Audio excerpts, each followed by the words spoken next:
अब जो मेरे अगले कवि हैं उनके बारे में मैं यही कहूँगी कि वो खुद कहते हैं कि अपने बारे में बताना हमेशा उनके लिए बड़ा मुश्किल सा काम रहा है, क्योंकि जिंदगी के सफर में उन परिभाषाओं को खुद से जोड़ ही नहीं पाया जिसे लोग अपना परिचय कहते हैं।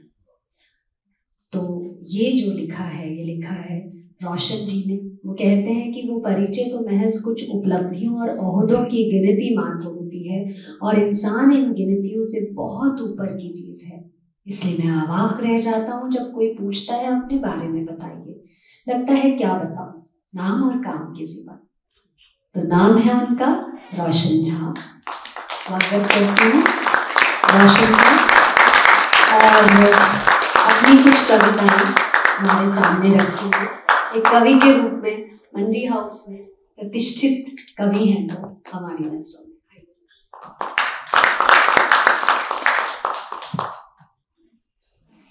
आपने हमेशा मुझे एक इनफॉर्मल तरीके से ही देखा है, जहाँ कहीं भी देखा है, मिलते हुए, बातचीत करते हुए, कहीं किसी को संबोधित करते हुए। तो बहुत फॉर्मेलिटी समझ नहीं आती है मुझे, क्योंकि ज़िंदगी भी थोड़ी वैसी ही रही है कि जब बहुत सारा प्लान करके उसको फॉर्मल बनाने की मैंने कोशिश की है, तो अचानक से वो मुझे धप्पा कहती है और मुझे लगता है कि नहीं यार, ये नहीं हो सकता है।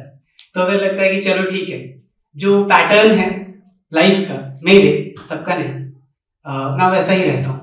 तो मुझे बहुत पसंद है बेतुका होना, जंगली होना, जिसे हम लोग जंगली कहते हैं। अपनी अपनी परिभाषाएं हैं हर चीज़ की, जैसा कि मैम ने अभी परिचय की मेरी परिभाषा आपको बताई। सचमुच मुझे वैसा ही लगता है। तो मैं इस सफ़र पे इसलिए हूँ क्योंकि मैं बस, जैसा कि विनीत भाई ने कहा भी कि वो ढूंढ सके कि वो कौन है।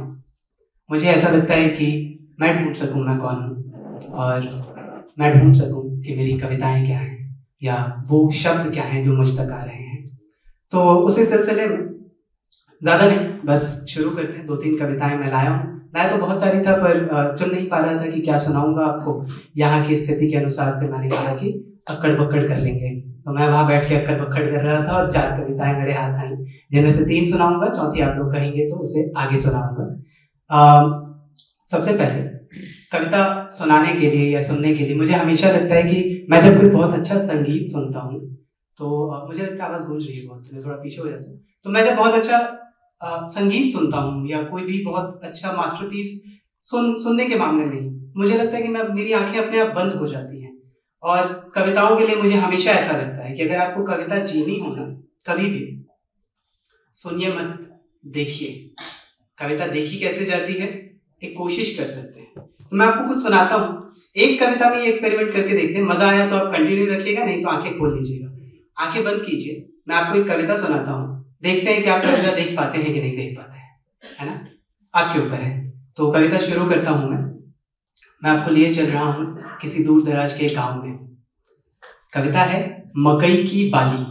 मकई, भुट्टा, पॉपकॉर्न, और जो उसका पूरा हिस्सा होता है वो पॉपकॉर्न होता है, तो उसको मकई कहते हैं लोकल टर्म में कई जगहों पर। तो कविता है मकई की बाली।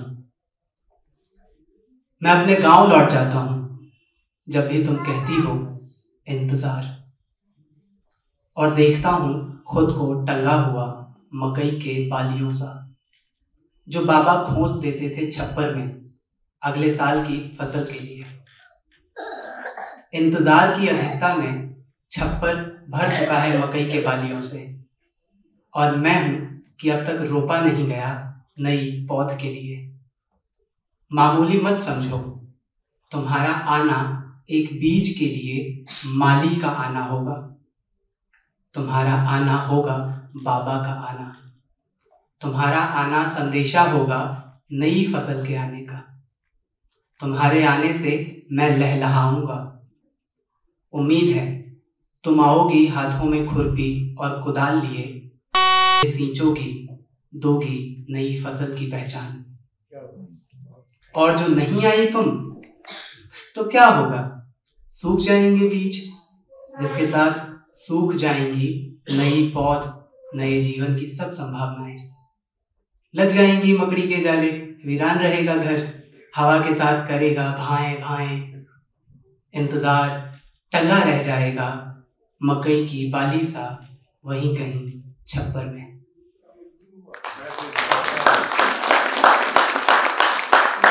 पता नहीं अब कविता, यूं तो कविता सुनते होंगे, आज कविता देख पाए कि नहीं। मैं बस कविता दिखाना चाहता था आपको। एक और कविता, मन करे तो देखिए, अन्यथा सुनने के लिए तो हम यहाँ बैठे ही हैं, जैसी आपकी इच्छा। मैं उसी चिड़िया का चूजा हूं। एक कविता है। इस सभागार में बैठे उन सभी पंछियों, चिड़ियों के नाम जिन्हें हम स्त्रीलिंग पुल्लिंग में स्त्री कहते हैं, अपनी माँ के नाम, अपनी प्रेमिका के नाम, अपने दोस्त के नाम, अपने साथियों के नाम, मैं उसी चिड़िया का चूजा हूं। इतना दुस्साहस, इसे कोई रोकता क्यों नहीं, कोई कुछ कहता क्यों नहीं, भय क्यों नहीं इसे किसी का। कुछ कायदे कानून भी तो हैं यहां रहने के। मामूली सी एक चिड़िया जंगल भर में फिरती है, नहीं किसी से डरती है। क्यों नहीं किसी से डरती है? क्या जीवन का भय नहीं इसे? लोक लाज की नहीं चिंता? ये व्यवस्था से बाहर है क्या? अपने बच्चों को क्या सिखलाएगी? क्या उन्हें भी बागी बनाएगी? इसे शांति क्यों नहीं मिलती? इसके घोंसले पर रखा दाना छोड़ ये उनकी तलाश में बाहर क्यों निकलती है? ये बहेलियों के धमाके से भी नहीं सिहरती है। इसके पंख कतर डालो या बांध दो इसके पंजों में कोई भारी पत्थर, फिर देखते हैं कहां जाती है चिड़िया रानी उड़कर। मानव की जंगली व्यवस्था में कुछ पेड़ अपने भय में गड़े रहे, कुछ चिड़िया अपना आकाश ढूंढती रही। मैं उसी माँ का बेटा हूं, प्रेमी हूं उसी प्रेमिका का। मैं उसी चिड़िया के झुंड का एक चूजा हूं, जो पिंजरे से भरी दुनिया में सवाल की तरह उड़ रही है।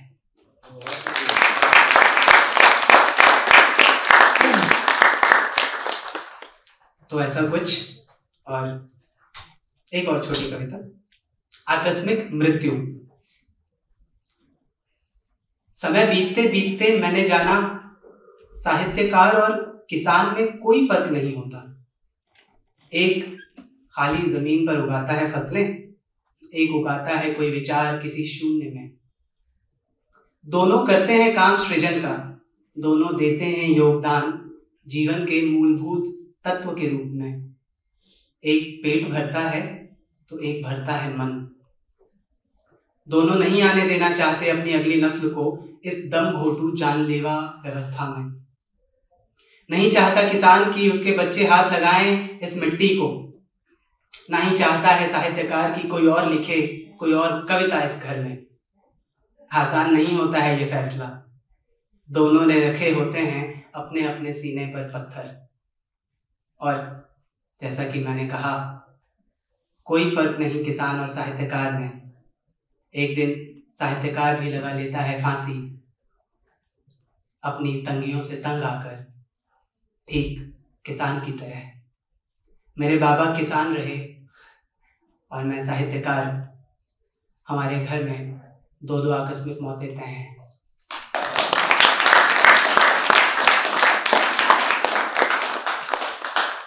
चलिए, एक आखिरी कविता जो मैंने शुरू में आकर अपनी एक बात कही थी। जंगली हूं मैं थोड़ा सा, मुझे पसंद है रहना ऐसा, है ना, क्योंकि मुझे लगता है कि यही एक चुनौती है जो मैं अपने जीते जी अपने रहने में कर सकता हूँ, दे सकता हूँ कहीं भी। तो एक आखिरी कविता जिसका शीर्षक भी बहुत अटपटा सा है, शीर्षक है अला बला। ठीक है, तो इसकी परिभाषा आपको कविता के अंत तक मिल जाएगी। आवाज नहीं आ रही, अभी आएगी। चलिए, आखिरी कविता अला बला। मन तो था कि कुछ तो बंदे में सुनाऊं, पर मुझे लगा कि आप लोग सुन रहे हैं तो मैं इसी कविता को यहां सुनाता हूं। मैंने बाड़ तोड़ी और भागा जंगल की ओर। वहां कायदे अलग थे, ये लोग वहां नहीं थे। जो बैठ नहीं पाते यहां इनके घेरे में, वो निकल जाते हैं यूं ही कहीं कहीं के लिए। मुझे समझ नहीं आया मैं सिमट क्यों नहीं पा रहा। मेरा सिर मेरे घुटनों में और पीठ उकड़ू हो क्यों नहीं बैठ पा रही? सिर पर पड़ा बोझ बार बार झटक कर क्यों रख देता हूं नीचे पटक कर? मुझे इनकी भाषा और इन्हें मेरी भाषा जबरिश से क्यों लग रही है? क्यों सुनाई देता है इन्हें मेरा सब कुछ कहा अला बला अला बला? कई बार की कोशिश मालिक के आने पर दुम हिलाऊं, जरा सा प्रेम के लिए लार गिराऊं, बनूं इनका मनोरंजन, खाऊं इनका छोड़ा गया व्यंजन। बड़ी अजीब तासीर पाई है, मेरे हिस्से में जंगली बेहयाई है।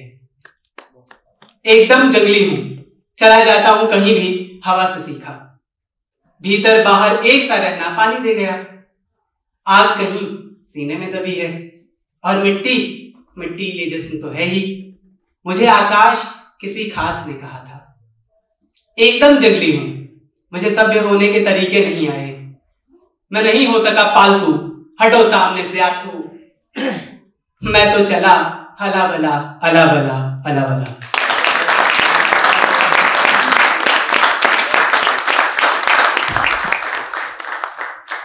बहुत खूब।